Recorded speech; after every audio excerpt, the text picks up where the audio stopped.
వివిధ భారతి యూట్యూబ్ ప్రేక్షకులకు స్వాగతం, సుస్వాగతం. పరమానందయ్య గారి శిష్యుల కథలలో భాగంగా ఈరోజు మనం వినబోయే కథ పేరు 3 ప్రశ్నలు. వీర్రాజు గుడ్లు మిటకరించి ప్రశ్నలేంటి అని అడిగాడు.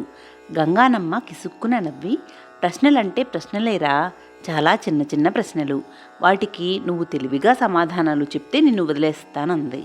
వీర్రాజు ఊపిరి పీల్చుకుని, తెలివా, అబ్బో, మన దగ్గర గుట్టలు గుట్టలుగా ఉంది, మొదటి ప్రశ్న అడుక్కో అన్నాడు ధీమాగా. గంగానమ్మ గలగలా నవ్వి, నేను ఎవరు అని ప్రశ్నించింది. వీర్రాజు చపుక్కున గంగానమ్మవి అన్నాడు. గంగానమ్మ నవ్వి, నేను గంగానమ్మనా, గాయత్రమ్మనా, గోదారమ్మనా, గోంగూరమ్మనా కాదు, నేను ఎవరు అని మళ్ళీ ప్రశ్నించింది.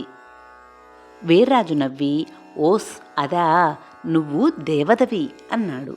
గంగానమ్మ నవ్వి, నేను దేవతనా, దయ్యాన్నా, పిశాచాన్నా అని కాదు, బాగా ఆలోచించి తెలివిగా చెప్పు, నేను ఎవరు అని అడిగింది. వీర్రాజు కనుబొమ్మలు ఎగరేస్తూ, ఓహో అదా అని నవ్వి, నువ్వు రాతి విగ్రహానివి అని చెప్పాడు తెలివిగా. గంగానమ్మ నవ్వి, నేను రాతి విగ్రహాన్నా, కాంస్య విగ్రహాన్నా, వెండి విగ్రహాన్నా, పంచలోహ విగ్రహాన్నా అని కాదు, సరిగ్గా చెప్పు, నేను ఎవరు అని అడిగింది. వీర్రాజు తలకొక్కుంటూ, ఏమో తెలియదు అన్నాడు. అంతే. గంగానమ్మ అతడి జుట్టు గట్టిగా బిగపట్టి, ఏమీ తెలియకుండా ఎందుకొచ్చావురా అని దబీమని 3 పిడిగుద్దులు గుద్దింది. వీర్రాజు గుద్దుకి ఎగిరెగిరి పడుతూ, ఇదన్యాయం అని ఆక్రోశించాడు.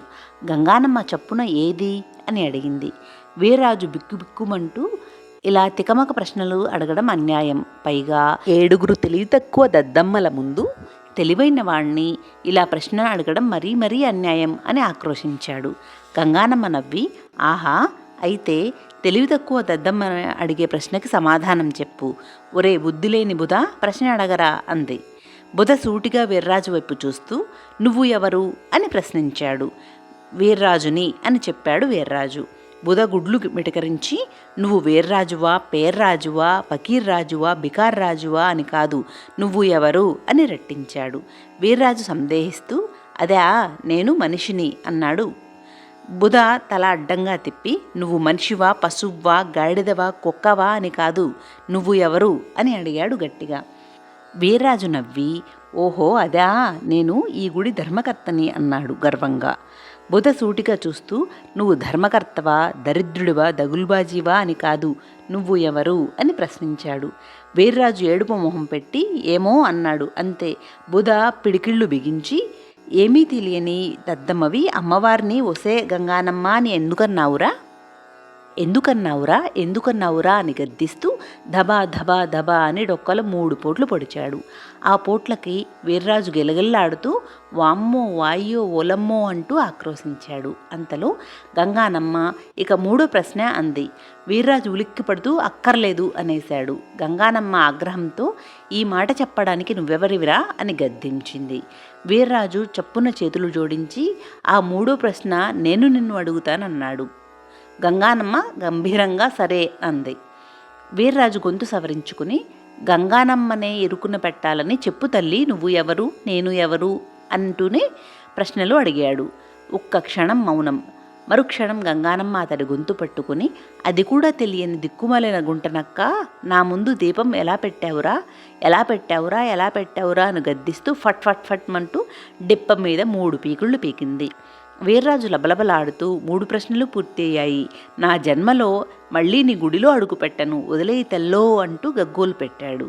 గంగానమ్మ తన పట్టు కాస్త సడలిస్తూ, గుడికొచ్చే నా భక్తుల్ని అడ్డగోలుగా తోచుకొని, నా గుడినే పాడుబెట్టిన పింజారీ వెధవా, ఇక ముందు గుళ్ళో నువ్వు కానీ, గుడి ముందు నీ కొట్టు కానీ కనిపిస్తే చూసిన చోటే తవ్వి పాతరేస్తా, పోరా పో అంటూ ఒక్క తాపు తన్నింది.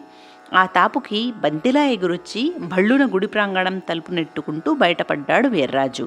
ఆ విసురుకి మొహం అదిరిపోయి కళ్ళు బైర్లు కమ్మాయి. అంతలో బైరాగి పరిగెత్తుకుంటూ వచ్చి, మరీ ఇంత దూకుడేంటండి బాబు, భక్తా భయమా అని అడిగాడు. వీర్రాజు బిక్కుమంటూ దిక్కులు చూస్తూ, వాళ్ళు ఏర్రా అని అడిగాడు. బైరాగి నవ్వుతూ, ఆ 7గురేనా, పన్నం గెలిచి ఎప్పుడో ఊరేగింపుగా సూదికుచ్చిన స్తంభం పట్టుకుపోయారు కదా అన్నాడు. వీర్రాజు ఉలిక్కిపడి, ఎప్పుడో పట్టుకుపోతే మరి గుళ్ళో జరిగిందేంటి?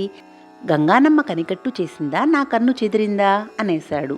బైరాగి అనుమానంగా చూస్తూ, కనికట్టేంటి, మీకు ఏదైనా దయ్యం పట్టిందా ఏంటి అంటూ దీర్ఘాలు తీశాడు. వీర్రాజు తల ఆడిస్తూ, అదేంటో తర్వాత చెప్తా కానీ విరిగిన ధ్వజస్తంభానికి కట్టిన సంచి ఏది అని అడిగాడు. బైరాగి అతన్ని యగాదిగా చూస్తూ, మీకేమన్నా పిచ్చా వెర్రా? అది ఆ స్తంభాన్ని తొలగించే వారికి ఇచ్చే బహుమతి, డబ్బున్న సంచి కదా, వాళ్ళు గెలిచారు, పట్టుకుపోయారు, అది మీకెందుకు అని అడిగాడు. వీర్రాజు లబలబలాడుతూ, ఎందుకేంట్రా దద్దమ్మ, నా కొట్టు తాలూకు డబ్బంతా ఆ సంచిలోనే దాచానురా అని వాపోయాడు. అదే సమయంలో విరిగిన ధ్వజస్తంభాన్ని గుచ్చిన సూదితో ఇంటికి చేరిన శిష్యుల వైపు పరమానందయ్య గారు యగాదిగా చూస్తూ, ఏరా, వెనకటికెవడో మందు కోసం పంపిస్తే మాసికానికి వచ్చినట్లుగా పొద్దుటనగా సూది కోసం వెళ్ళి తీరుబడిగా ఇప్పుడొచ్చారా?